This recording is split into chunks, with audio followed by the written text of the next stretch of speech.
বিয়ে আমি দেবই, এটা আমার উচিত। জীবন নিয়ে ছিনিমিনি খেলা যদি তোমার জেদ হয়ে থাকে, তাহলে আমারও একটা কথা শুনে রাখো, পারুল শিমুলের ঘর ছাড়ার কারুর ঘরে যাবে না। আপনার মেয়ের সঙ্গে আমার নাতির বিয়ে হবে না, কারণ আমি শুনেছি আপনার মেয়ে শিমুলকে ভালোবাসে। কাজেই জেনে শুনে 3টে জীবনকে আমি অযথা ধ্বংস হতে দেব না। বিয়ে যদি দিতেই হয় তাহলে তাহলে শিমুলের সঙ্গে দিতে হবে। তবে শিমুলের সঙ্গে না, ওকে আমি আজই বাড়ি নিয়ে যাচ্ছি। 2 দিনের মধ্যে ওর বিয়ে দেবো মশাই, বুঝেছেন? সেটা আপনার ইচ্ছে, তবে কারো মতের বিরুদ্ধে কিছু করা উচিত নয়। আরে মশাই, উচিত অনুচিত সাগর মণ্ডলকে আপনার কাছ থেকে শিখতে হবে না?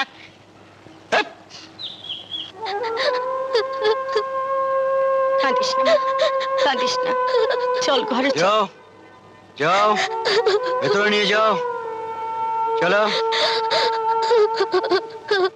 আরে মহাজনকে খবর দে, কালই ওর ছেলের সঙ্গে পারুলের বিয়ে দেবো। না বাবা না, তুমি আমাকে কেটে টুকরো টুকরো করে ফেলো তবু ভালো, কিন্তু আমার বিয়ে দিয়ে তুমি আমার এত বড় সর্বনাশ করো না। শোন, বিয়ে আমি দেবই, এটা আমার উচিত। জীবন নিয়ে ছিনিমিনি খেলা যদি তোমার জেদ হয়ে থাকে, তাহলে আমারও একটা কথা শুনে রাখো, পারুল শিমুলের ঘর ছাড়ার কারুর ঘরে যাবে না। আরে যাবে যাবে, আমি পাঠিয়ে ছাড়বো।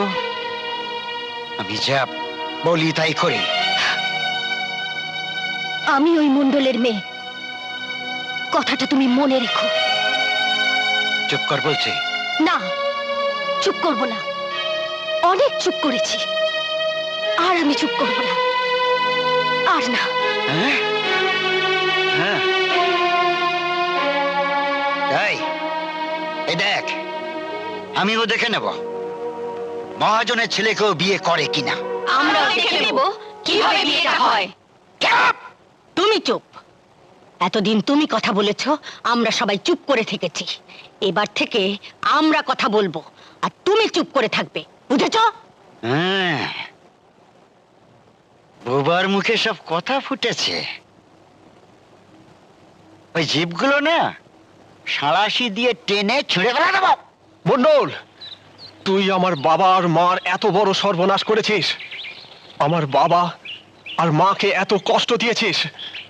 আজ আমি নিজের হাতে ওকে শেষ না করে তোমাদের মুখ দেখাবো না। শিমুল, শিমুল শোন, যাস না শিমুল। শিমুল আমার তুই, শিমুল, শিমুল তুই যদি আমার সন্তান হয়ে থাকিস তাহলে আমি বলছি তুই তুই ফিরে আয়। আরে আরে মন্ডল আমাকে কষ্ট দিয়েছে, তোর মাকে কষ্ট দিয়েছে, কিন্তু তোকে তো কষ্ট দেয়নি শিমুল, তোকে তো কষ্ট দেয়নি, বলো। বাবা, ওই মন্ডল আমাকে অনেক কষ্ট দিয়েছে, কিন্তু তাতে আমার কোনো দুঃখ নেই। কিন্তু ও আমার মা বাবাকে কষ্ট দিয়েছে, সেটাই আমি সহ্য করতে পারছি না। সহ্য তোকে করতেই হবে। পারবো না মা, পারবো না। শিমুল রে, আমি অনেক বছর পর সংসারের সুখ শান্তি ফিরে পেয়েছি, আর নতুন করে দুঃখ কষ্ট পেতে চাই না। মা, শিমুল, তোর মা যা বলছে ঠিকই বলছে। শিমুল, শিমুল রে, শিমুল, শিমুল, আরে যাইবো, তুমি বেঁচে আছো? হ্যাঁ ভাই, ভগবান এখন আমাকে বাঁচিয়ে রেখেছেন। শিমুল, শিমুল, আমি শুনে এসেছি যে মন্ডল গ্রামের মহাজনের ছেলের সঙ্গে পারুলের বিয়ে দিয়ে দিলে। না, এ হতে পারে না। ওগো, পারুল আমার বাড়ি ছাড়া অন্য কোনো বাড়ির বউ হয়ে গেলে আমার শিমুল মারা যাবে। না না না, অসম্ভব। আমি বেঁচে থাকতে আমার ছেলের এত বড় সর্বনাশ আমি হতে দেবো না। বাবা, আমি এতদিন শুধু তোমাদের মান সম্মানের কথা ভেবে আমি তো কিছুই করিনি। আমার কারণে মানুষজন এসে তোমাদের অপমান করে যাবে, এটা আমি সহ্য করব না, কিছুতেই সহ্য করব না।